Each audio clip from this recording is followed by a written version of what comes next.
Nithyanandam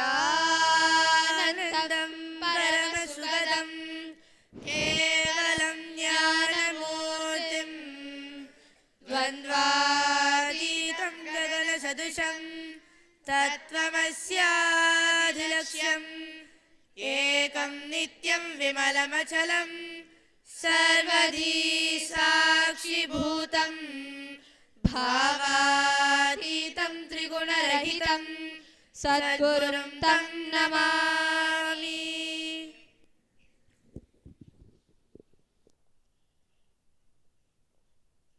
We welcome all the Sri Mahants, Mahants, Kotaris, Tanedars, Samajis, Satsangis, visitors, viewers and Balasanths to this Vaakyaartha Sadhas conducted by the Balasanths of Nithyananda Gurukul.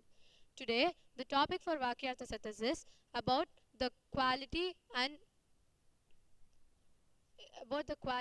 the utility value. Now, we all will be chanting the 6th verse of Ishavasya Upanishad.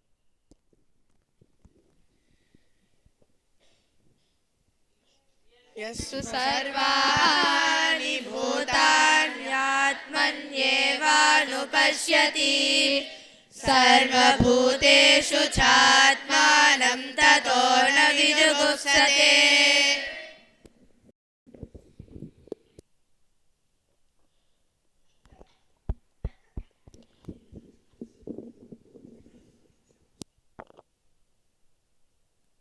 Okay, I have a doubt. Can you say what is utility value?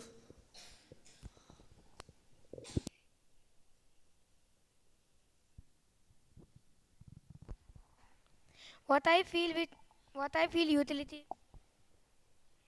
utility value is the use or a purpose of that person or object. Take our example of steel rod. The steel rod has a purpose to use to build something or to hold something up.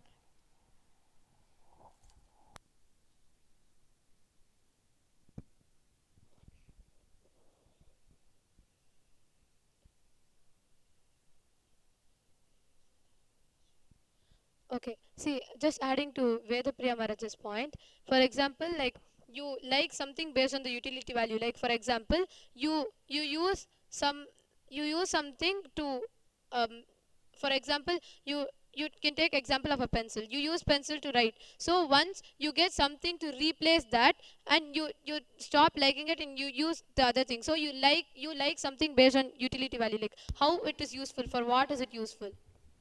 Today in Satsang, Swamiji told that if you just go based on the utility value, you will be dead, but go behind the quality of it. So where is the quality of a pencil in the example you gave?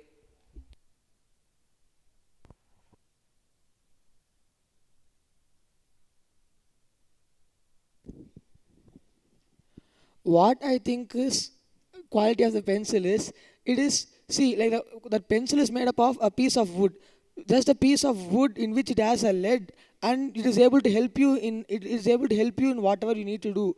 So just with the existence of that very pencil, you feeling love with that is the quality of pencil. I have a question.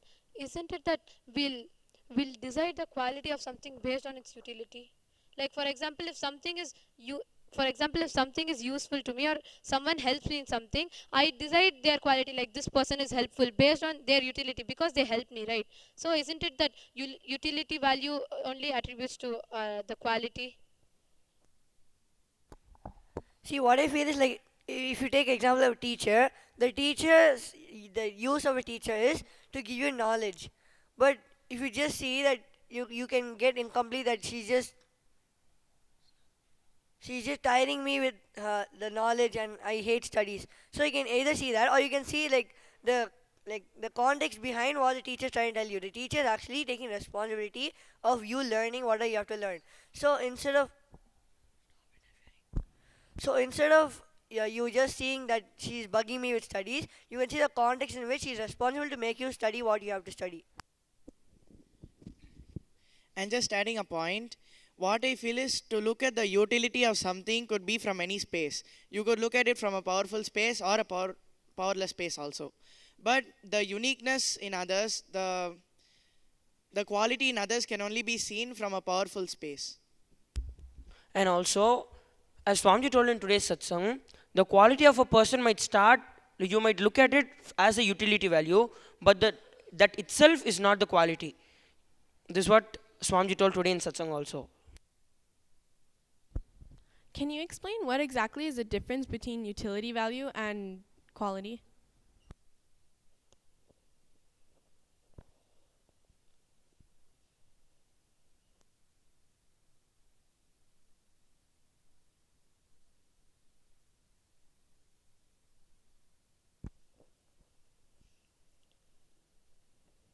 Okay, see what I understand is utility value. For example, take your mother, okay? So you can either like her just because she takes care of you and she makes something, she helps you in getting ready for your school, and she prepares food for you. So you can like her based on her utility values, or liking a person based on the qualities, like how loving she is, how much care she has for you to grow up and enrich others, how much love she has and how much care she has. So that can be her quality, her love, and her context in which she does, and her responsibility towards you can be her quality. But if you like her based on what she does, like, oh, okay, she helps me in cooking, so I like her, so that is liking based on utility value. So do you mean to say that quality is context?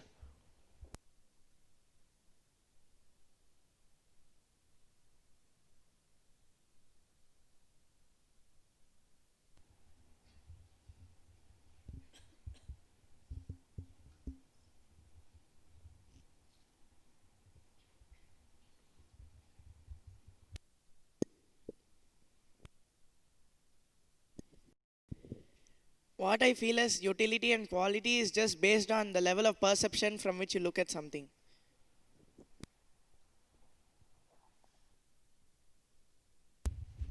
Can you please explain how? See, using the same example that Nandita gave, you can see a mother like how she helps you in day-to-day needs or something like that. But the love which she carries it in every single action just for you. So when you see from that perspective that she cares for you and she loves you, that time you're seeing the quality of a mother instead of seeing the utility of a mother. The utility of a mother can be she cooks for you, or she helps you, she dresses you up or something like that. But the love which she carries is a quality of her, and that expresses through all her actions.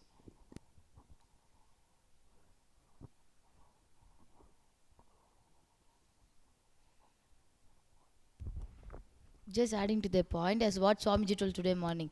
See, thinking what is that in a mother that makes her do all this for you is the quality.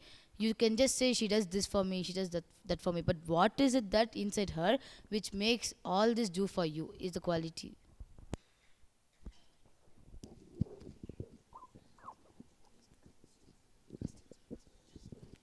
Okay, I have a question. See, suppose you have a teacher, and the utility value of the teacher is like she gives you knowledge. So how does that make the relationship between you and her dull and dead? Because that's what. How do we see the um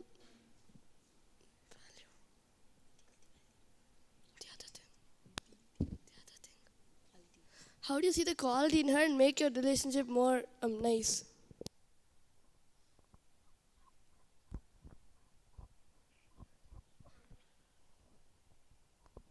Okay, see what I understand is when, for example, yes, take your teacher itself. See, so when she teaches, and you see only like teacher means only teaching. So your relationship with your teacher will just be like, okay, she's just teaching and sitting and listening to her class, and you get incomplete, like she's so it's so boring, and she's just bugging me with studies. So you get all these incompletions. But when you see the teacher's quality, and she teaches you from, if she teaches you out of that love for you to go and enrich others with studies. So for her, like what she gives you the best of what she knows. So when you understand that quality of her and learn, your whole, like you'll really be complete when you learn, and you'll, because you know the quality of her, so it'll be just like you'll be so complete. And at that time, what I think is you'll not have any tiredness or boredom, because you'll know the context, of why she's teaching, and you'll be complete. So that time you'll not have any incompletions coming in between. Adding to a point, see, in the example you gave, like a teacher, see, teacher can either just come and take a book and then just keep shouting out whatever is there in the thing. But a real teacher will be a person who has friendship towards you, who will be able to transmit the knowledge what they have into you. So if you understand that it's due to their friendship and they want to give you really what they know, if you understand that quality behind their teaching, see what they're teaching, it might just be a utility value. So they might take a book and teach you, or when you're doing something they might tell, no, don't do it like that, do it like this. So there are different ways of teaching, there are different utility values. But if you understand the quality out of friendship and out of her interest, and to make sure that you're learning and you're getting better in your life, if you understand the quality of that, then your relationship with the teacher will become very nice. So this is what I understand as the difference between the utility value and the quality.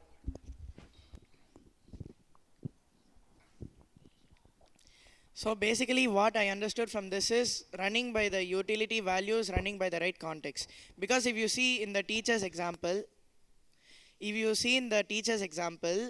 she teaches you just for you to learn something or something like that, it could be just for the utility value. But when you understand that she is enriching you and you have to enrich her back, that is running by the right context, and that is also running by the quality.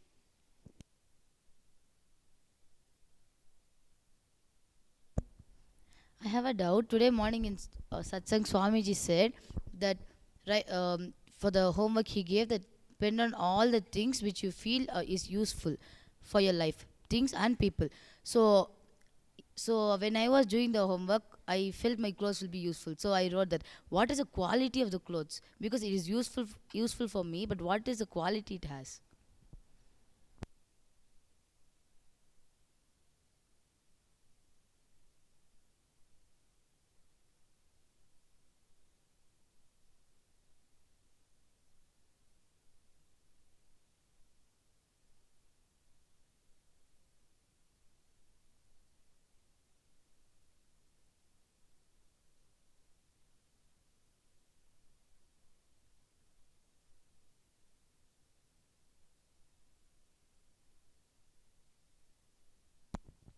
What I feel is the utility of clothes is it is covering your body, but the quality of it, if the love for your clothes will start increasing, if you feel that your sari has a nice designs, nice flowers, that's what I feel is quality.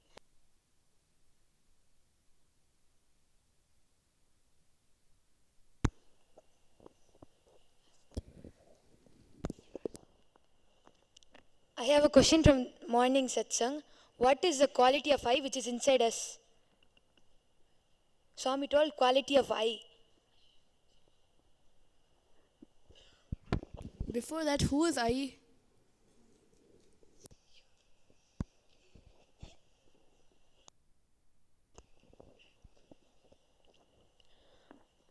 What I understand is that I is it is the space of Shivoham in you, the space of consciousness in you. Because like Swamiji told, that I only even enlightens your ears, your eyes, your hand, everything. It even helps us in enlightenment. So what I understand is that I is a space of Shivoham in us.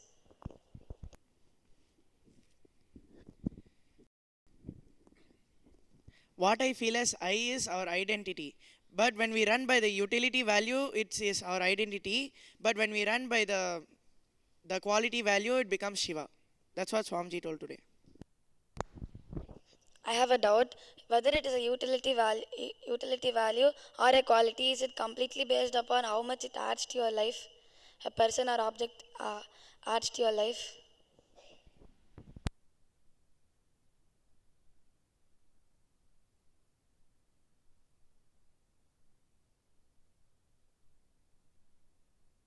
Can you put that question with a practical example?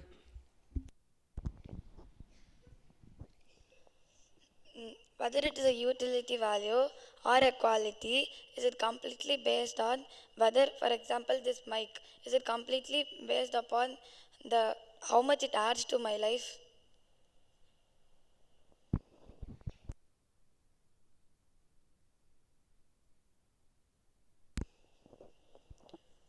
What I understand is, see, when you see the utility value, you decide based on how it adds in your life. Like, okay, it's useful for me, so I like it. So when it is for utility value, I think that you decide based on how much it helps you in your life.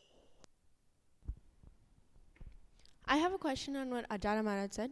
See, you said that basically I is your identity, right?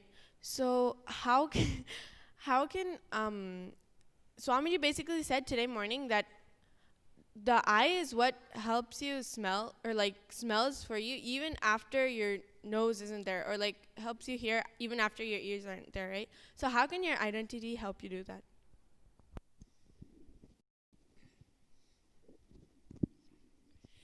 What I said is our identity is only the I when we are running by the utility value. When we see everything only by the utility value, the I is our identity. But the moment we see everything from the quality value, that aham will become shivoham. So that time when I don't think after leaving our body we'll still be running with the utility value, because we'll drop that before leaving our body. So I feel that after we drop our body, immediately we'll merge with the cosmos, will become Shiva.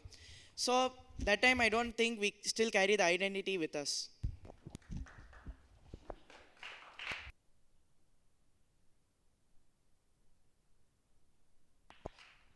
So does that mean you drop your identity when you leave the body?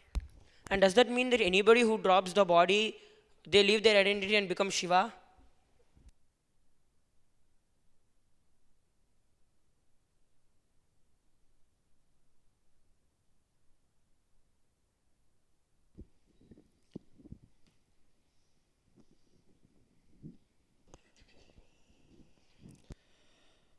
What I think is basically you'll drop your identity only when you go beyond your mind.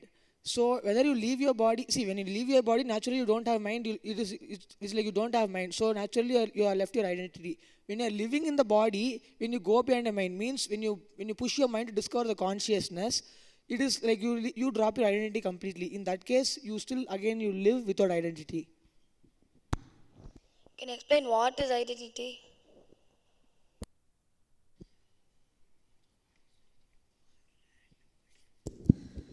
What I feel about identity is the thing which what you think about yourself. What I feel is that the four images: the inner image, outer image, the others image, and the life image.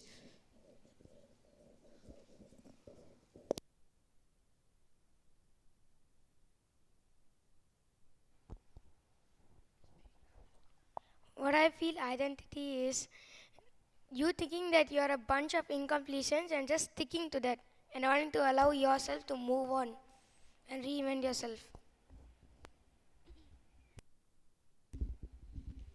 What I feel as identity is that a bunch of patterns which you think as yourself is identity. Like our identity keeps changing every time. Like just take an example, like you're speaking to somebody elder to you. So your identity at that point, suppose you're speaking to your teacher. So at that point your identity will be like a student. You behave like a student to a teacher. But the same thing if you're speaking to your mother, you'll be like a son, a kid, just free, very free, not as formal as you speak to a teacher. So your identity keeps changing. So a bunch of patterns which makes you feel what you are in every situation is what I feel is identity.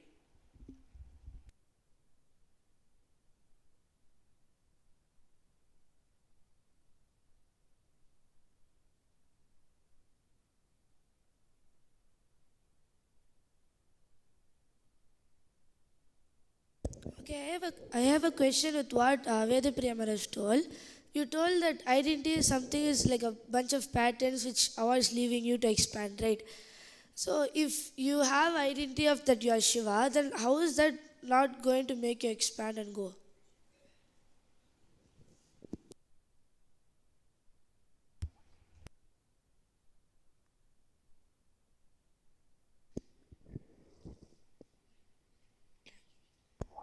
See, what I feel is identity is based on what you think about yourself. If it's a good identity, then I don't feel anything is wrong with it. Like Shivoham, I don't feel it's something bad which can like bind you. But like for example, if you have an identity that like I am like horrible and something like that, then it binds you. So because it's incompletion, so it binds you. So at that time, the identity is wrong. But I don't think identity is always wrong. You told when you feel like identity, I'm horrible. When is the situation where you have identity as I'm horrible?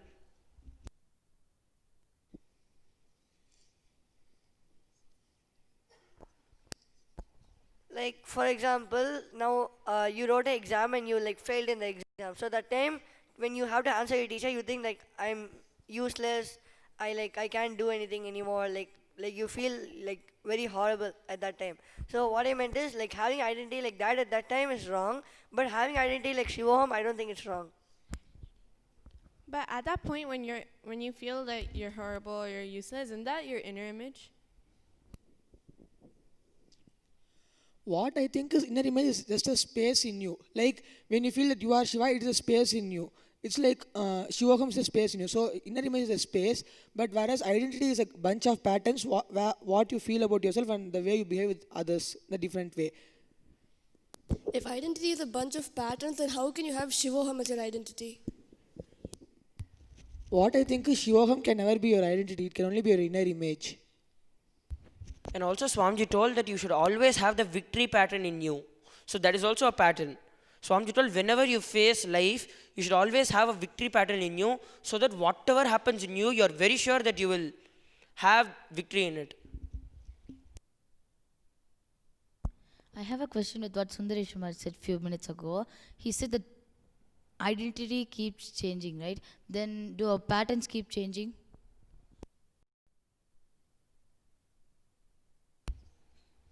See, what I meant by that is, like you might have 100 patterns. Out of that, for every situation, all 100 don't need to act. Like when you're in front of a teacher, a few bunch of patterns, maybe 10 patterns act on you. But does not mean that all the 100 have to act on you whenever in every situation. So every situation, different patterns you accumulated act on you. Like when you're speaking to a teacher, there is no need for you to get angry. But suppose you're caught up with a fight with your friend, then the pattern of you getting angry comes up. So there are so many different patterns you have accumulated. Those only keep switching over whenever a situation happens in you. This is what I meant by identity keeps changing in you. I have a question. See, Adinatha Maharaj told that your inner image is a space in you, right? So, like, in one of the Vaakyaartha Sadhas, we came to the conclusion that our inner image also changes. So, how can, like, the space of Shivoham in us keep changing?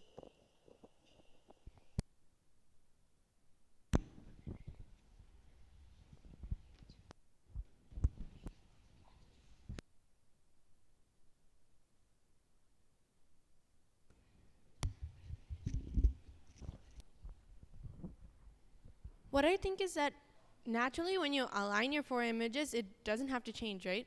When you constantly think that you are Shivoham, why does it even have to change?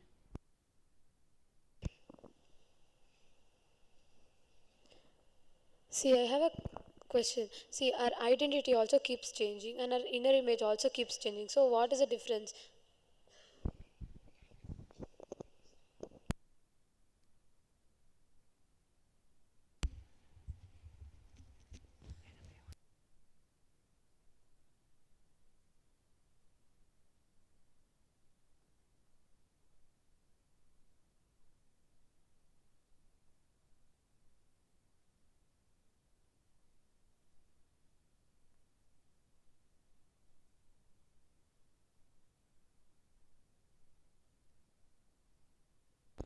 What I feel is, as we discussed in the previous Vaakyaartha, what I feel is identity and inner image are same. Because even identity changes and inner image also changes. So we can never have our inner image as Shivoham if both identity and inner image are the same. We can never think of ourselves as Shiva. See, what I feel is that inner image might also have identity as a part of it, but inner image is just not the identity. Like how Swamiji told, the quality of somebody you might see the quality of somebody just by the utility value of that person. But that person is just not that utility value alone. There is something beyond the utility value. So I feel that identity is also a part of inner image, but inner image is just not identity.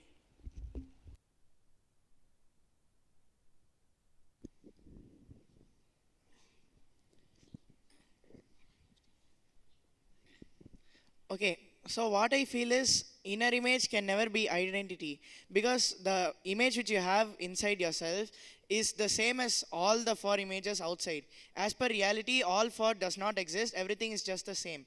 But because we are still in the level of perception, we can't perceive in that level. So for now, for us, still our identity is our inner image. But as per reality, inner image is such a vast space where even anything can happen.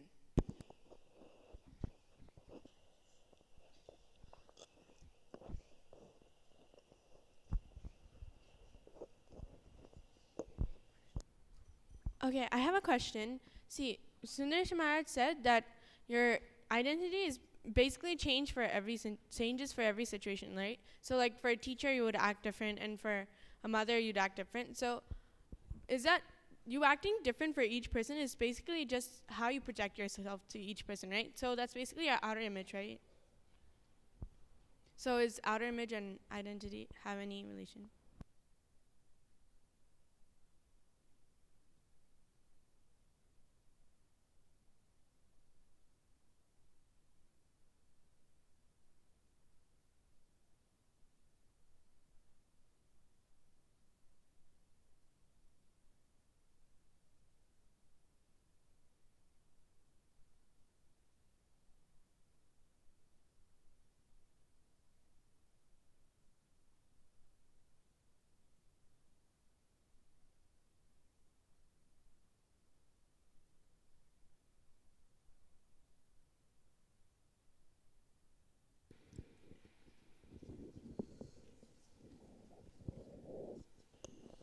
What I think is it's not just your outer image, because at that time when you are with a teacher, then you'll like, okay, now I'm a student, and you'll inside you'll have that you are a student, and then only you'll project. So I don't think that identity is just your outer image.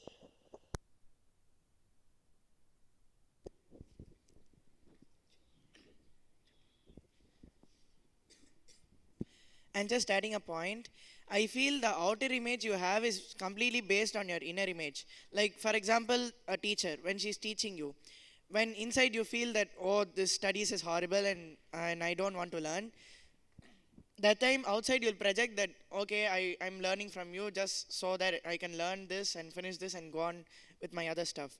But inside, when you remember the right context and when you remember your Shiva, you'll remember that Shiva enriches everyone. So by studying and learning this knowledge, you can enrich everyone else. So when you go by that context, even your based on your identity and inner image, even your outer image changes.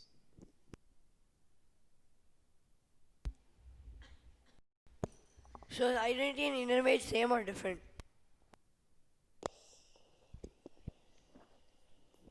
I feel that identity can be a small part of that inner space because, sorry, the inner image. Because inner image is just a vast space. You can't just say that your identity alone is that inner space.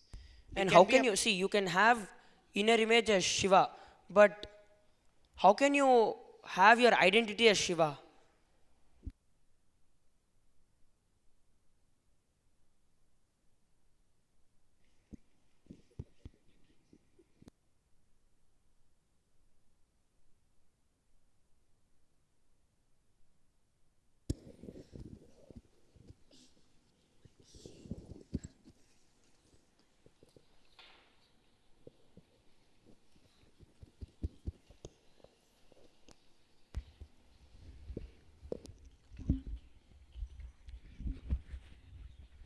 Okay, I am having one doubt. Is that quality and context is the same?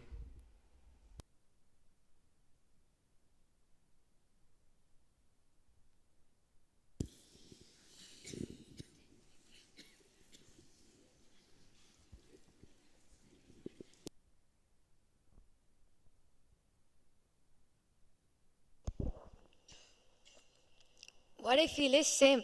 What I feel is say what I feel is quality and context is same. I'll give you an example from from my life.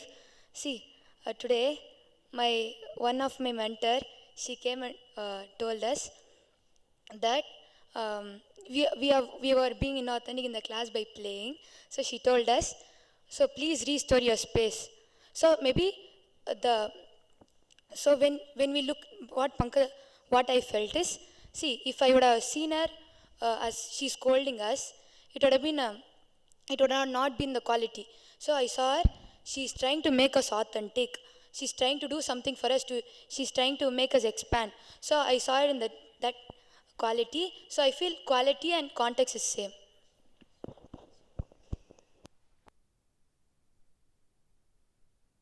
So is it that basically it's your perception of whether you're going to see that as a quality or something else?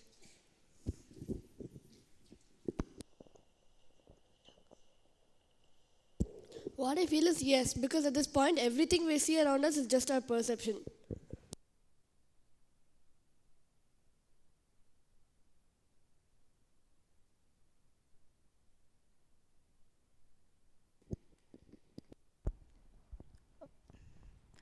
I didn't understand still how context and quality is same, because context is something is like why you do what you do, right? That is a context, and quality is something what is in that which makes it do. So I didn't understand it completely. See, taking an example now, if you see your mom, even though she does so many actions, she does it out of the context that she cares of you. She cares about you, and because she loves you. So because that's the context of why she's doing everything what she does to you. So that's the context and that's the quality of your mom.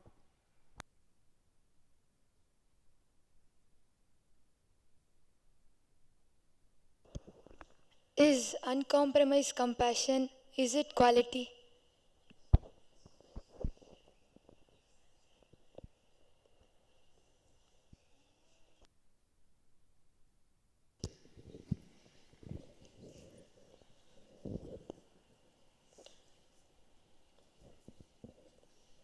What I think is yes, it is because of Swamiji's uncompromised compassion that he's raising us all to his level, coming down to our level, and from his level he comes down to our level and raises us to his level. So it is because of his uncompromised compassion that without giving up on any one of us, that he is raising all of us and completing all of us. So what I think is uncompromised compassion is also a quality.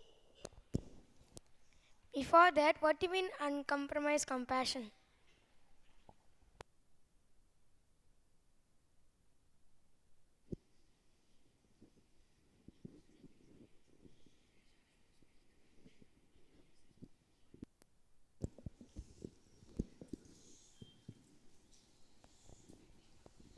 Okay, what I feel of uncompromised compassion is it is just like how Swami told birds love and lions love. Birds love is just like normally giving love and all that stuff, but lions love is something that the actually the the lion will put the kid, the cub, into a fight or something.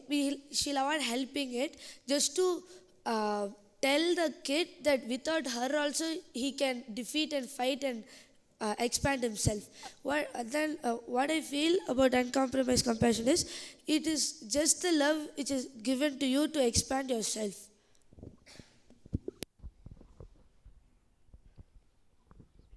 I have a question. Does everything have a utility value and a quality? What I feel is yes, because everything around you adds something to your life. So if it adds something to your life, then it has utility value. Like for example, this mic. Because of this mic, it has the utility value of like you enriching the whole world with this Vaakyaartha Sadhas. So that's the utility value of this mic. Then can you tell the quality of the mic?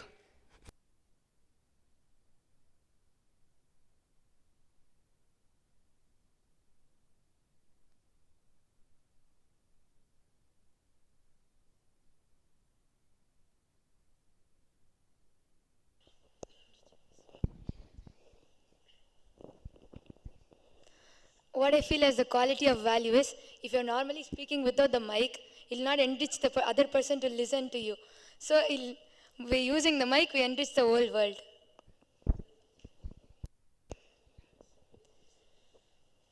I have a question. For example, if someone comes and hits you or scolds you, then how will you even be able to perceive their utility value or quality?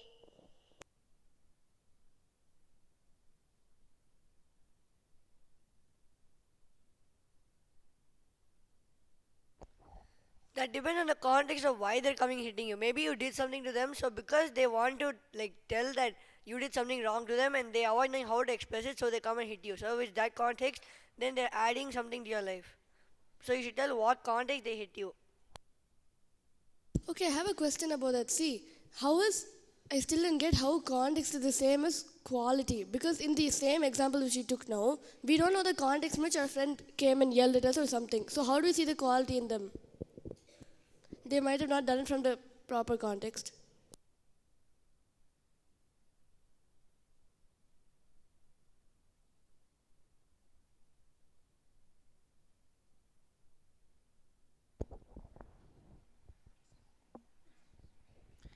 See, if you take this example of Vaakyaartha Sadhas, if you see the Vaakyaartha Sadhas, you can say the utility value as us sitting here and speaking loudly and just trying to communicate with each other. But when you see the quality level, you can tell that the whole world is watching us and getting enriched by the truths which we are speaking. So when you see the same line which I said just now is also the right context for why we are doing Vaakyaartha Sadhas now. But saying that we're going to enrich the whole world by speaking, isn't that utility value? Because that's what comes out of what we're doing. What I feel the utility value is us speaking. It's not the context of what we are speaking. What I feel is like now we speaking, we conversing is the utility value of we sitting here, and the like quality or context of why we're doing this for enriching the whole world.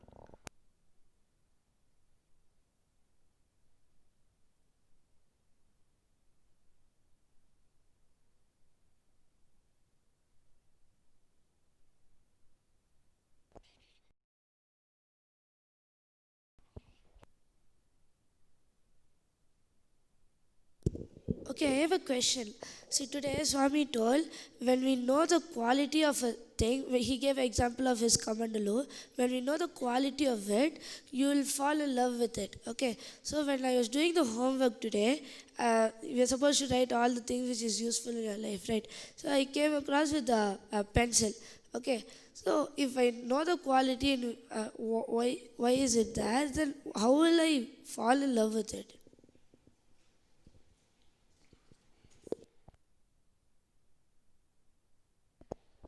See, taking example like your mom, like she makes you do your homework and she makes you do all your chores in your home. So you can see in that way. But when you see the context of why she's making you do all that is because she cares about you and she loves you. So when you know the context of that, you start loving her. And also in today's satsang, Swamiji told, when you understand the quality of the Kamandalu, you just understand that its very existence gets you happiness. So I feel that the quality of any such thing like a pencil or a dress or anything it might be, you are just happiness that its existence is there for you. That itself is the quality of it. Apart from that, it helps you from writing and all that, the very existence of it itself is the quality of it, is what I understand.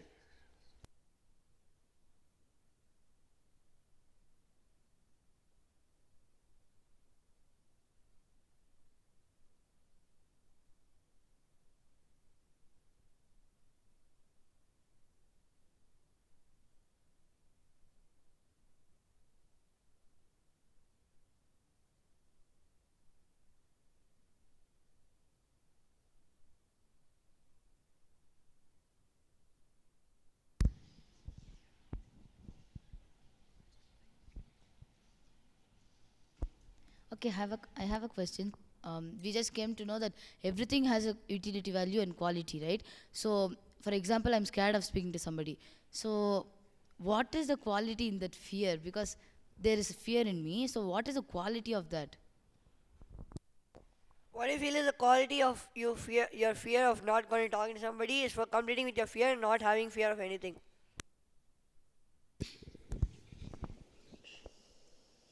Just adding a point to Tattva Maharaj, like how like we need mind to go beyond mind. We need our eyes to do blindfold and read. So the same way, even the quality of that is it takes us beyond mind. So the quality of fear is it takes us makes us complete and go beyond fear.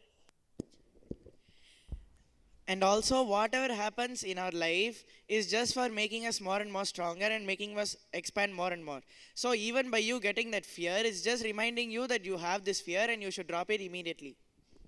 See, and one more example, like how Swamji gave, the moon by its own light, it shows the dark patches in it. So what I feel is that just by our own existence, when the fear, when the greed, when the different incompletions come out, it is for us to complete and for us to understand that we are just the pure consciousness, we can never be violated from something outside. So I feel any fear, any incompletion you have, the quality behind it is so that you again restore the space. Like any problem which comes to you, you can use that as an opportunity to reinvent yourself. So I feel that is the quality of anything which happens in your life. Then you mean to say having fear or greed is good for your life?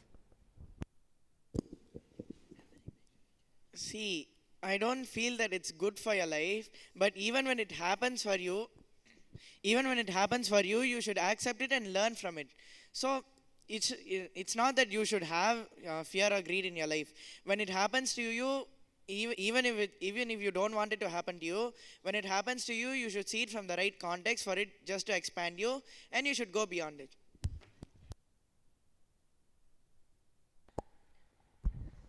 What I think is like basically like how Nandita said, you need mind to go beyond mind. Like fear when it happens, I don't know if it's a good thing or a bad thing, but when it happens, you should look at it with the context of, oh, this is a fear in me and I need to complete with it. If you look at it that way, I think that you can come out of that fear. I have a question with what Ajara Maharaj said. He told that just accept the fear and the whatever situation is presented to you and stand up for that. But Swami told don't accept or resist, right? So why should we accept the fear?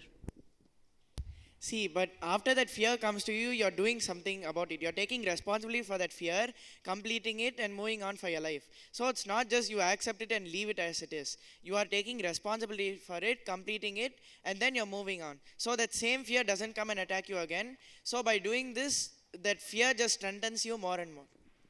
Adding to his point, if we were really accepting the fear, then we would not care about it. Okay, let it be there. You just think like that. But like he said, we're taking responsibility to complete it. So I don't think that's accepting it. Also, what I feel is that it's not just accepting the fear, oh yes, I am scared of it, and then you leave it and you don't. Suppose you're scared of going somewhere in the dark. So, just accepting that yes, I am scared of it, so why should I go, is not going to expand you anymore. But if you understand that that is also an opportunity for me to go beyond the fear and take that as an opportunity and then reinvent yourself in that situation, then you will go beyond that fear. See, ultimately, we don't want any fear. Anybody in their life doesn't want to have any fear about anything. So naturally, all the work and everything will be based on that only. But when he does not know what to do and he is not reinventing himself, that is the time when the incompletion becomes more in him and the fear multiplies in him to come to different things.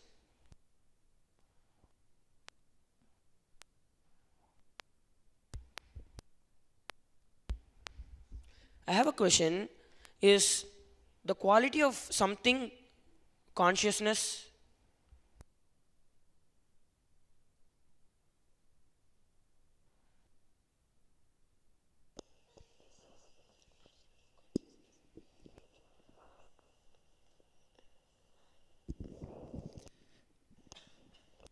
What I think is it is an attribute of consciousness, not consciousness itself. Okay, I'll explain how. See, for example, like how Tattva Maharaj told, like you have like your mother helps you in doing all your basic things, but the context for her, why she do that, she cares for you, that she has a love for you. That love is a attribute of consciousness. I have a doubt. Can you please tell me if there's a utility and quality value for aspiration?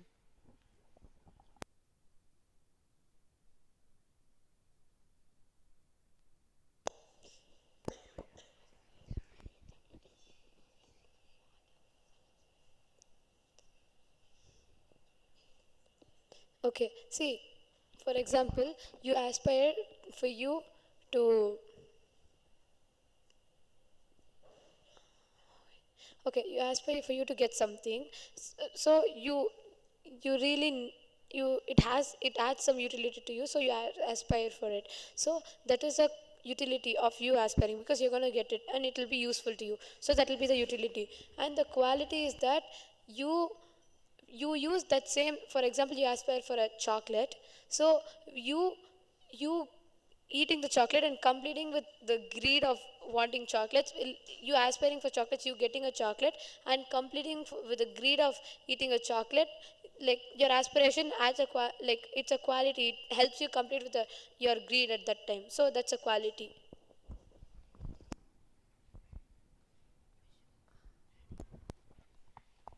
I have a question with your point, but from my experience, when I usually eat chocolates, I actually don't eat the chocolate to complete my greed.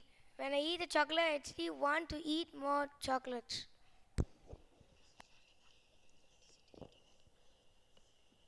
See, what I understand is in that situation, you don't eat it out of a right context or out of completing. So you just see its utility value, not its quality. So in that situation, you don't really eat it for completing your grid because you don't have that context.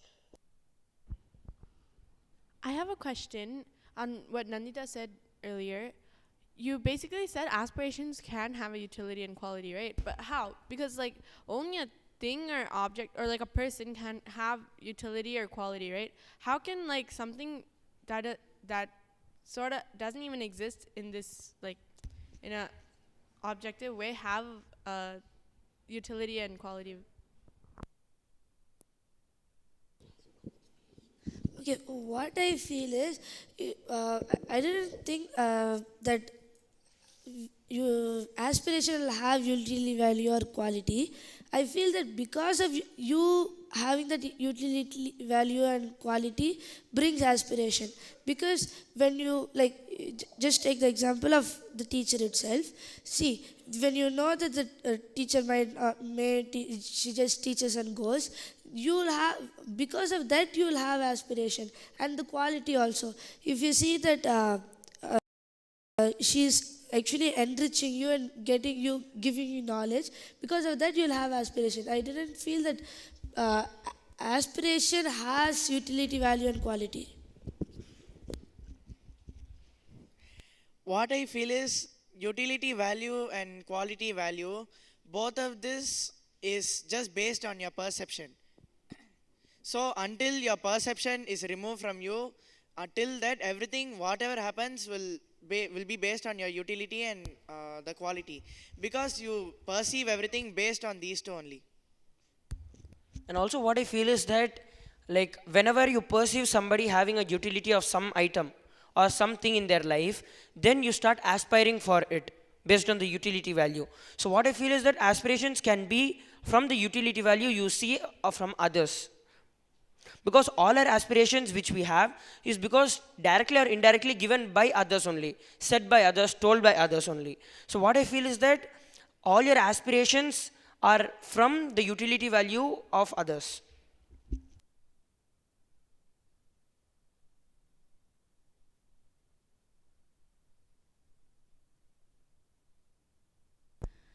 I have a question with what Ajaram Maharaj said. He just told that the utility value of something and the quality is something which we perceive, right?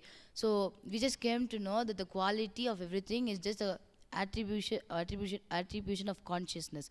So how can we perceive the consciousness? Only when we perceive the consciousness, it becomes an attribute of it. So our, even the attribute of consciousness is only our cognition and what we perceive.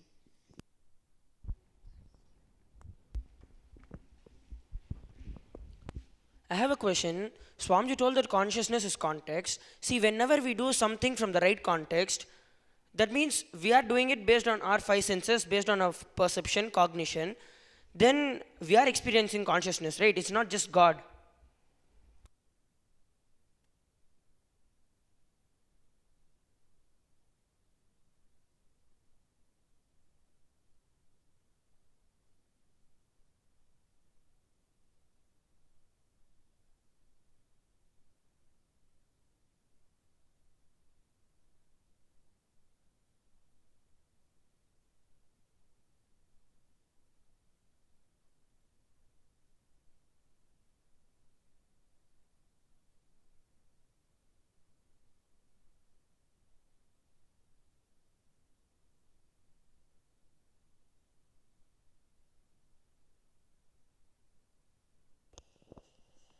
What I think is like how Swamiji told, when the context assumes the form, it's Ishvara. So when you're able to perceive, it becomes an attribute to consciousness. So when you do it out of the right context, and when the context assumes forms, it is Ishvara. So what I understand is it it, it is an attribute to consciousness in that situation is what I understand.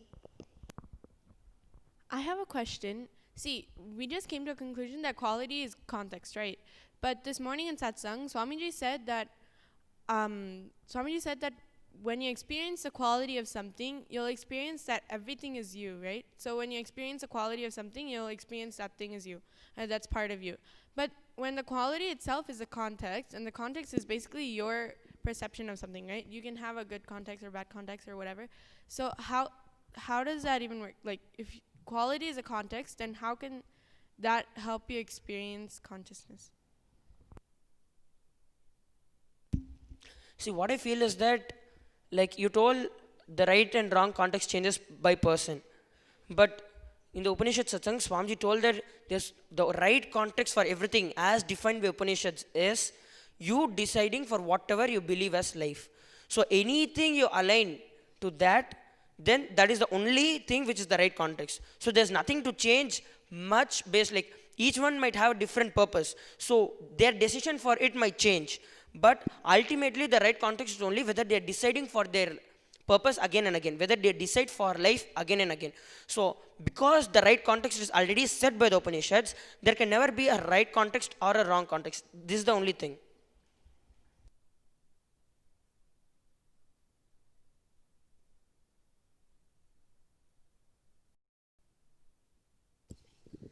Okay, I have a question. How can purpose be different? Because Swami told that the only purpose is just to discover the consciousness in you. How can purpose be different? The only purpose to discover your consciousness is only for life. But we believe ourselves as a mind, not as our consciousness, not as our inner space. So because we believe ourselves as a mind, we have different purpose as wealth, health, all those things. Once we push our mind to discover the consciousness, it will be like our only purpose is to discover the consciousness and become one with the consciousness.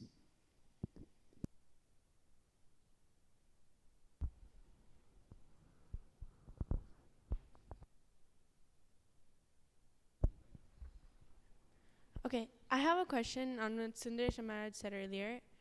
So, the context differs from person to person, right? So, how can that be the quality that makes you experience everything as part of you?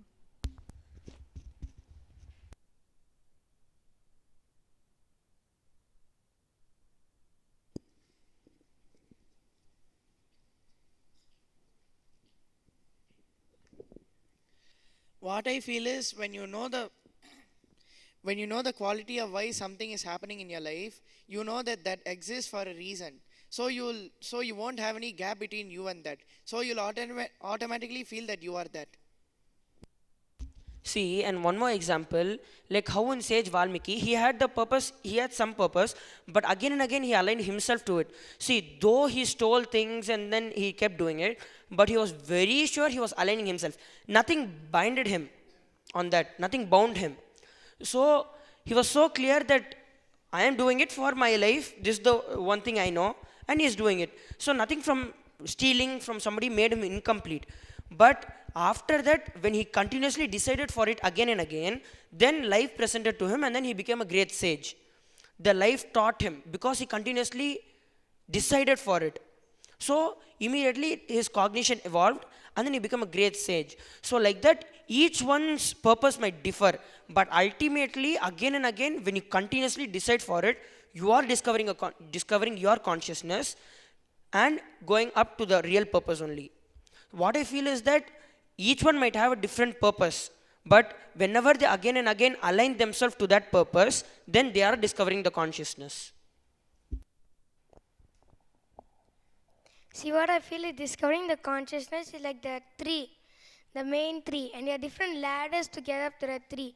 Like health is one, wealth is one, and if you just stick to that ladder, which is like health or money, life will finally teach you the way, and you will finally able to get to the tree.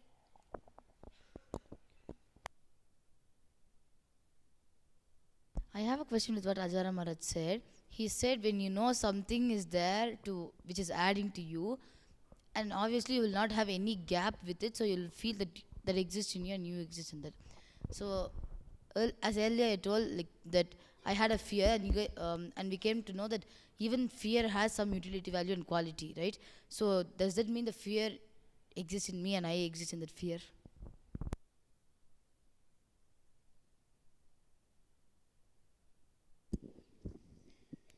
What like Swamiji told today is you are not just a mixture of all your chemicals in your body. You are also fear and you're something beyond that.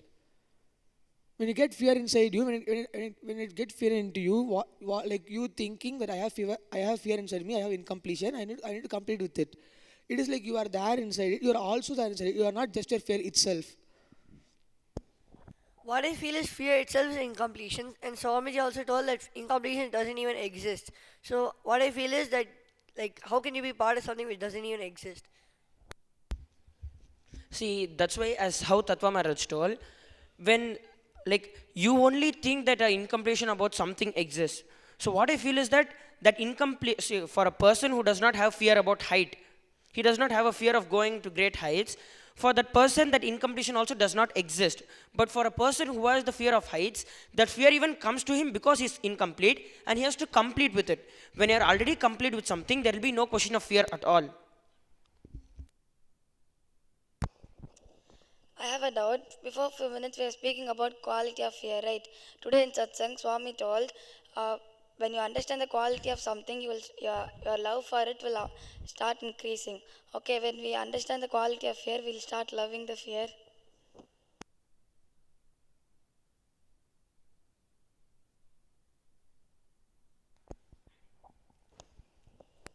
See, what I understand is, yes, you will have that love for the fear because it helped you complete with it and go beyond the fear. So from that context, you'll have love. You'll have that completion with it. You'll not be like, oh, I'll get scared if I go there. You'll not have that incompletion anymore because you'll be complete with the fear because it took you beyond the fear. So I feel in that way, we'll have love towards fear. See, what I feel is that you won't have love for the fear, but you'll have love for life, which presents you that fear to get complete and go beyond the fear. You won't have any fear for you won't have any love for the fear itself.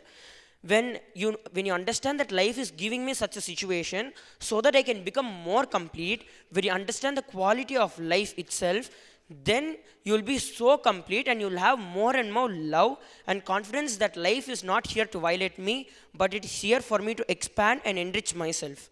So I feel whenever you complete with something, whenever you understand the quality of something, you will fall in love with it. With this, we come to the conclusion of today's Vaakyaartha Sadhas. We will continue exploring into these deeper truths of what Swamiji speaks in the Upanishad Satsangs. We shall now conclude with the Purna Mantra.